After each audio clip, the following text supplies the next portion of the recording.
Kirk, let's start with what does it mean for a team that doesn't win its conference or even its division to get to this point? Can you sum up what that means for college football? I think a lot of people have a hard time grasping that, but if you talk to the people who put this playoff together, I think they would tell you that the conference championship never was something that you had to accomplish. I feel like the way ESPN and others present it throughout the year, it's almost part of the criteria. I think fans are getting a mixed message. I think fans think you have to be a conference champion to qualify for the playoff.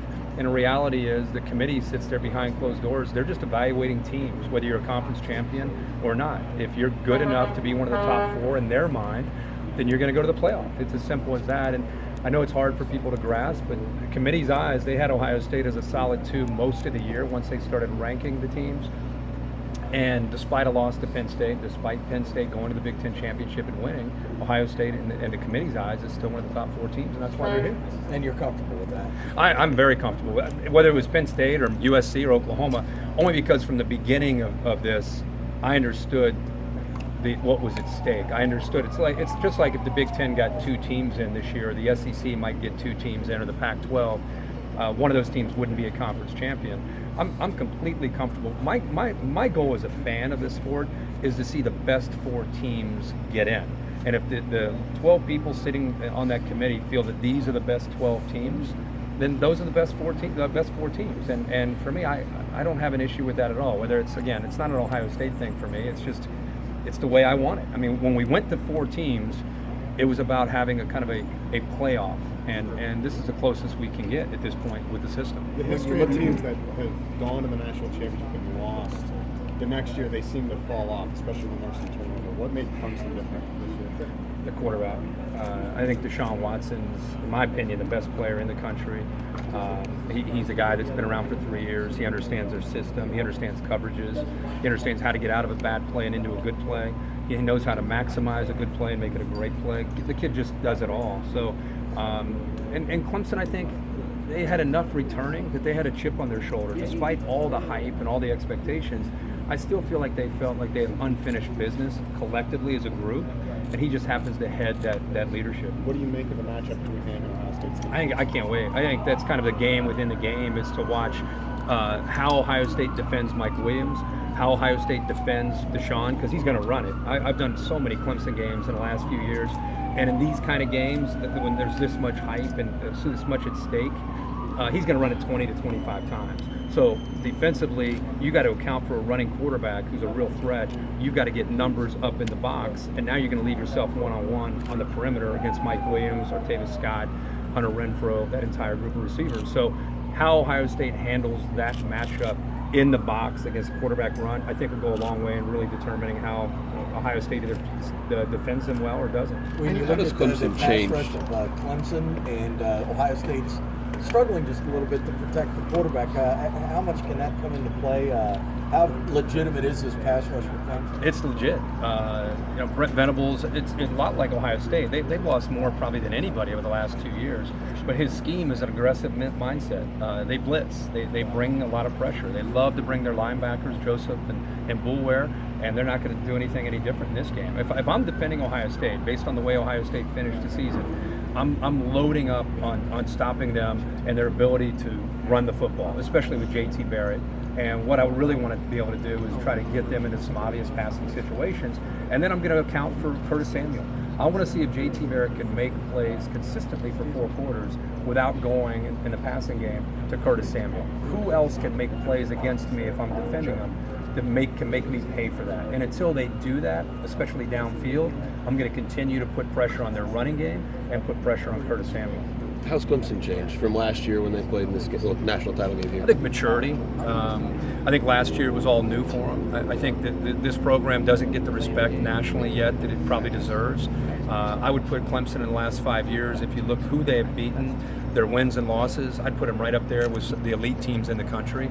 I don't think fans outside of that region fully understand that and respect that, and I think those players and those coaches feel that, and I think there's a real chip on their shoulder. And like I said earlier, I just feel that as a team, they had to deal with this year what Ohio State dealt with the previous year. when you get to a championship, you come back with a lot of guys, the expectations are through the roof, and you win by 20 and people are like, oh, you didn't really play that well. Deshaun's not as good as he was last year. That starts to weigh on you after a while. Ohio State ended up losing to Michigan State, got left out of the playoff, and this year we saw Clemson eventually lose the Pitt, but still was able to manage to get in. And I think they're playing with a second life. But I think the difference from last year to this year, to me, is just a maturity and being able to handle the peaks and valleys better. Obviously, they played Bama to 5 points, but can anybody this year, you think, does it matter? Is anybody going to beat Bama in the end? Oh, I think people have built Alabama up to be this team that nobody can compete with, and I just don't agree with that. I think Bama's a great team. I think Alabama's had great teams in the past. Alabama's team that they had the first championship in 2009 was legendary to me. What they had in 11 and 12, I mean, it's like every year. It's like the Patriots, in the NFL. But it doesn't mean you can't compete with them. I think the winner of this game definitely matches up and can definitely compete with Alabama. Can you talk? I've been asking a lot of people. If Alabama somehow goes 2-0 next year, can it take its place among the greatest college football dynasties? Oh yeah, I already put Alabama in my lifetime. I mean, there's been a lot of football played over the years, but I just think Bobby Bowden had a 14-year run of finishing up in the top 4, which I thought we'd never see again because of scholarship reductions and the parity that we now see in the systems that people run, where teams that come off the radar can compete week in and week out. And so to see what Alabama's done, I just have a great appreciation for how they avoid complacency, how they every single year come back like they're robots. They just come back the same year or the next year with the same mentality. They don't worry about letting down against, this team's not as good. They play against excellence. And so how he does that, I have no idea. But yeah, I think Alabama, for me, in my lifetime. I mean, Nebraska's 5 years. That was a great run, but this has been going on since 2008 to me. Sure. I mean, and it's not slowing down. I mean, until he retires, this thing is right in the middle of their dominance. So it's not like this is the last year and then they're going to go away. I mean, they're to me, until he says I've had enough, Alabama's the team to beat every year. Where did Urban, in your mind, Urban and Nick Saban converge as far as the kind of guys they are? Well, I think they've always been aware of each other. Once Urban started to kind of have his breakthrough moments when he was at Bowling Green in Utah, but obviously once he went to the SEC and then he started to compete head-to-head against Nick, they had some incredible matchups in the SEC championship game that were legendary. And in fact, it was Florida and Urban Meyer that kept kind of winning and getting into the championship, and Alabama was left out. And then they had their breakthrough moment in 2009, and it's like Nick Saban hasn't looked back since then. But I think deep down, I don't know if they're going to play each other in the championship, but deep down, I think they really, really love to compete against each other. People who win the national titles typically have powerful running games. Looking at Clemson, how confident are you that they can block Ohio State's front, and if they get to Alabama's front? I think with Clemson, it's not about having a dominant running game. It's about having enough of a running game to make you have to respect it. And their system is really more about Deshaun Watson, RPOs, which you always hear, run-pass options. It's really more about their ability to threaten you with the run, to get guys down to account for the run, and then once you have to account for the run, then they're just going to throw it all over the place. So to me, in covering them and calling a lot of their games, when they're running Deshaun Watson, it seems to open up every phase of their offense. And when they're not running Deshaun Watson, they still put big yards up. Pitt's a good example of that, but they don't seem to be in sync as much as they typically do when they run. Now, they're not like Navy running for 300 yards a game, but they are running, as I said, enough to make you have to respect it and be aware of it schematically. Are you curious to see kind of the Ohio State secondary and probably the best receiving core in that country, how that shakes out? Yeah, I think going back to what I said about the run game, you have to be aware of Deshaun running. And anytime a team spreads you out with 3 or 4 receivers and you have a quarterback that can run and throw effectively, you're always one short. So unless you're going to dress 12, you're either going to be short against the run or you're going to be short against the pass. So typically defenses, they bring the extra guy in to account for a quarterback, and now you're one-on-one with your secondary. And the matchup for me is going to be Mike Williams, number 7. He's their best vertical threat. He's probably one of the top receivers in the country. He's tall, 6'3", has great body control. Ohio State leaves their corners on islands. How will they defend him downfield? And how they defend the big tight end, Jordan Leggett, who's 6'5", 260. How they defend those two guys, I think ultimately will say a lot about who ends up winning the game.